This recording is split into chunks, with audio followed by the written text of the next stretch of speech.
সারা জীবনের জন্য সুখী হতে চাইলে কাকে ভালোবাসবেন? আচ্ছা, বলতে পারেন সুখের মূল্য কোথায়? সেটা আমরা কোথায় থেকে পাবো? কি করলে পাবো সুখ?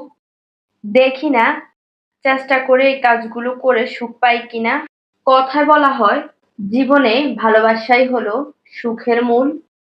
এখানে প্রশ্ন হলো এটা যে এই ভালোবাসা কার সাথে করা উচিত। আচ্ছা, যদি আপনি কিছুক্ষণের জন্য সুখ পেতে চান তাহলে ভালোবাসুন নিজের রুচি মতো এবং পছন্দ মতো। যদি আপনি কিছুদিনের জন্য সুখ পেতে চান তবে ভালোবাসুন নিজের বন্ধুদের। আর যদি আপনি কয়েক বছরের জন্য সুখী হতে চান তাহলে ভালোবাসুন নিজের পরিবারকে, পিতামাতা, নিজের সন্তান, স্বামী স্ত্রী, নিজের আত্মীয় স্বজনদের। এবার বলুন এসবের কোনটা করতে চাইছেন? এখানে অবশ্যই নিজের পরিবার, সন্তান, আপনজনকে ভালোবাসলে কিছুটা সুখ খুঁজে পাবেন। তবে প্রকৃতই সুখ কিন্তু তাতেও নেই।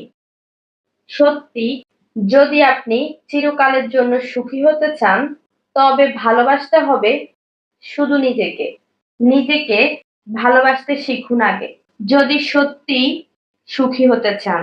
আর যদি সত্যি আপনি চিরকালের জন্য সুখী হতে চান কিংবা সুখী হন, ভালোবাসুন নিজের কর্মগুলোকে। নিজের কর্ম ভালো করুন আর সেই কর্মগুলোকে ভালোবাসুন।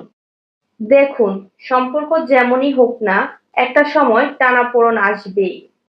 আসলে এই সমাজ, এই সংসার হলো এমনই যে যাদের সঙ্গ আমরা পাই তাদের সঙ্গ একদিন না একদিন আমাদের ত্যাগ করতে হবেই। কিন্তু কর্ম, এখানে কর্মই হলো এমন একটা সঙ্গ যা কখনোই আপনাকে ত্যাগ করবে না। তাই প্রকৃতই যদি চিরকালের জন্য ভালোবাসতে হয় নিজেকে ভালোবাসুন, নিজের কর্মকে ভালোবাসতে শিখুন। অবশ্যই আপনি সুখী হতে পারবেন কর্মগুলোকে ভালোবেসে।